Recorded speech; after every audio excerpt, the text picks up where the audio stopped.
ẹ̀yin èèyàn ilé èwo lẹ ṣe o ẹ káàbọ̀ sí Mashola Gist TV. Bí a ṣe gbọ́ o wọ́n ní kábíyèsí wọ́n ní wọ́n ti demolish gbogbo àwọn ibi tí àwọn olórí yìí ń gbé. Wọ́n ní nítorí pé wọn ò gbọ́ràn. Wọ́n náà ti sọ fún wọn kán kó ẹrù wọn lọ sí royal olórí quarters èyí tí kábíyèsí rà fún wọn. Wọ́n ní ṣùgbọ́n ṣe ni gbogbo wọn jókòó sínú palace tí wọn lọ. Ṣé ẹ mọ̀ pé the only olórí tí wọn lè wọnú palace ni olórí R àti olórí M. Wọ́n ní ṣùgbọ́n àwọn sisi wa tó kù wọ́n ní ṣe náà ṣe fẹ̀yẹ̀fẹ̀yẹ̀ nínú palace. Wọ́n ní so kábíyèsí ti ní kí wọ́n kó gbogbo ilẹ̀kùn wọn kán yọ gbogbo ẹ̀. So bí a ṣe gbọ́ nìyẹn o allegedly o torí kábíyèsí ní enough is enough. Àwọn ti ra ilé fún wọn kán gba ilé tí àwọn rà fún wọn lọ. Ẹ̀yin èèyàn lé ẹ̀yin náà mọ̀ pé ó ti pẹ́ tí kábíyèsí ti ní kán lọ ra lé. Wọ́n ra lé. Àwọn tó ra lé nínú wọn tán gbọ́n. Àǹtí wa ṣọ́ọ̀ṣì ti ra lé. Dr. Elizabeth ti ra lé. Ṣùgbọ́n àwọn tó kù wọ́n ra lé àti ìyá wa fashion òun náà ti ra lé. Ṣùgbọ́n àwọn tó kù wọ́n ra lé. Ṣe ni wọ́n ṣẹ̀ṣẹ̀ wá ń bẹ kábíyèsí ní ìsìn. Ṣùgbọ́n kábíyèsí ti ra lé fún wọn. Wọ́n lọ́jọ́ tí kábíyèsí máa ra lé fún wọn kábíyèsí ò jẹ́ kán mọ̀. Kábíyèsí ò fún wọn lára. Kábíyèsí kan pè wọ́n ni. Wọ́n dẹ̀ fi kí oníkálukú lé lọ́wọ́. Wọ́n dẹ̀ nìkan kẹ́rù wọn kán gba ibi tí àwọn rà fún wọn lọ. So right now ẹ̀yin èèyàn lé wọ́n ní kábíyèsí ti yọlẹ̀kùn wọn. Kì í ṣe pé bóyá wọ́n lọ wó gbogbo ilé o. Wọ́n náà yọlẹ̀kùn àti window yìí pé kí wọ́n kó lọ sí ilé tí àwọn rà fún wọn. Enough is enough kán kúrò ní palace àwọn. Ẹ mọ̀ pé May láti fẹ́ mú yìí ló ti fẹ́ parí. June dẹ̀ ni wọ́n dá Queen Naomi pé wọ́n ń bọ̀ ní palace. Queen Naomi dẹ̀ ti sọ fún kábíyèsí wípé nǹkan tí ò bá fi mú àwọn wọ palace yẹn ní June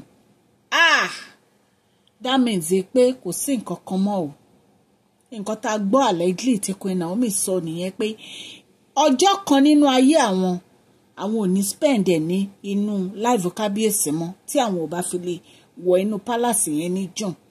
Ẹ dẹ̀ mọ̀ pé gbogbo àwọn ẹ̀gbọ́n wọn bàbá wọn gbogbo wọn náà support Queen Naomi láti padà wá sínú palace.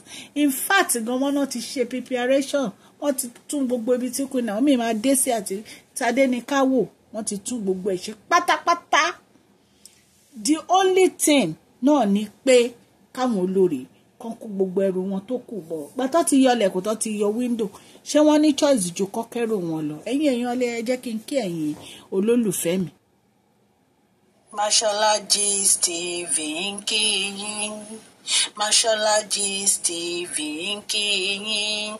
Adúpẹ́ àtọpẹ́dá. Mashola Gist TV ń kí yín. Mashola Gist TV ń kí yín o ní ẹ ṣé o lọ́wọ́ ọkùnrin lọ́wọ́ obìnrin lọ́wọ́ ọmọdé lọ́wọ́ àgbà lórí gbogbo bẹ́ẹ̀ ṣe ń comment ten like ten share àdúpẹ́ ní ọwọ́ gbogbo yín. Mashola Gist TV ń kí yín. Ẹ̀yin olólùfẹ́ wa ẹ káàbọ̀ sí Mashola Gist TV. Ṣé àmì ẹwà gbogbo ní ń kọ́?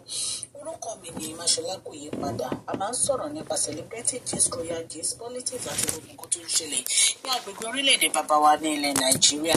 A ń sọ̀rọ̀ nípa celebrity gist, royal gist, politics àti gbogbo nǹkan tó ń ṣẹlẹ̀ ní orílẹ̀-èdè wa. Ẹ̀yin èèyàn lè tẹ́ bá ti subscribe, ẹ tẹ notification bell, kẹ́ ẹ subscribe so that a bá ti post any gist ẹ̀ máa rí.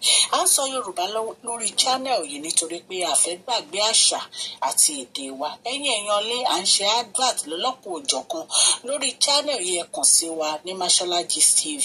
Ọlọ́run Elédùmarè á bá mi gbọ́wọ́ yín sókè o. Ọlọ́run Elédùmarè á bá mi ràn gbogbo yín lọ́wọ́ o. Òkè òkè ní ọlá yín á máa lọ o. Ọlá yín ò ní lọ ìsàlẹ̀ láíláí. Ẹ̀yin èèyàn lé wọ́n ní kábíyèsí wọ́n ní wọ́n ti yọ ilẹ̀kùn o. Wọ́n náà ti yọ ilẹ̀kùn ibi tí àwọn olórí ń sùn o pé kí wọ́n kẹ́rù wọn kan gba ilé tí àwọn rà kí wọ́n gbà lọ. Ẹni tí ò bá dẹ̀ lọ síbẹ̀ kó wá bí gbà lọ. Ìzáídà kan lọ sí ilé family wọn àbí kan lọ rent ilé. Wọ́n ní ṣùgbọ́n enough is enough. Wọ́n sùn inú palace àwọn mọ́. Nǹkan tá a gbọ́ nìyẹn ẹ̀yin ará ilé. Kábíyèsí gbìyànjú. Ẹni tó bá ní kábíyèsí ó gbìyànjú irọ́ ni. Ẹ̀yin náà ẹ wo gbogbo nǹkan tó ń ṣẹlẹ̀ tó jẹ́ pé ní ìsìn báyìí ṣe ni wọ́n fẹ́ máa mú ní spiritual battle. wọ́n fẹ́ máa mú ní spiritual battle ni láti máa kọjú ìjà sí Queen Naomi nítorí pé kíni nítorí pé kábíyèsí ní kékẹ́ kóònù palace àwọn ti ra lé fún yín kẹ́ lọ sílé táwọn rà fún yín. àìmọye àwọn obìnrin tó yẹ pé wọ́n tiẹ̀ ń wá kí kókàn tiẹ̀ máa gbọ́ kọkùnrin kan tiẹ̀ máa kókàn tiẹ̀ máa ṣe ìkẹ́ wọn bí kábíyèsí ṣe ń ṣèkẹ́yìn ṣùgbọ́n wọn ò rí ẹ̀yin wá rí ọba aládé tó ra lé fún yín ẹ wá ń bá ọba aládé ẹ ń bá jìjà kadì ẹ ń bá kábíyèsí jà lórí pé wọ́n ní kẹ́ kúrò nù palace kẹ́ ẹ lọ sílé tán rà fún yín ẹ ń bá wọn jà. Ọlọ́run Elédùmarè á wà pẹ̀lú kábíyèsí o ṣùgbọ́n bí wọ́n ṣe yọ ilẹ̀kùn àti wíńdò ìbóyá wọn á dẹ̀ àfi tó bá yẹ pọ́n fẹ́ máa sun inú yàrá tí ò ní ilẹ̀kùn àti wíńdò bóyá wọn á dẹ̀ gbò. bí a ṣe gbọ́ nìyẹn o allegedly ni o tá bá tún gbọ́ ẹni update a máa jẹ́ kẹ́ ẹ gbọ́. a dúpẹ́ púpọ̀ lọ́wọ́ gbogbo ẹ̀yin tí ẹ̀ ń fi ara balẹ̀ àti ọkàn tẹ́ fi ń bá àwọn gist wa lọ. Ọlọ́run Elédùmarè á wà pẹ̀lú gbogbo yín o. mo dúpẹ́ lọ́wọ́ ọkùnrin mo dúpẹ́ lọ́wọ́ obìnrin mo dúpẹ́ lọ́wọ́ ọmọdé mo dúpẹ́ lọ́wọ́ àgbàlagbà. Ọlọ́run á bá mi gbọ́wọ́ yín sókè ọwọ́ yín ò ní kan ìsàlẹ̀ àpò.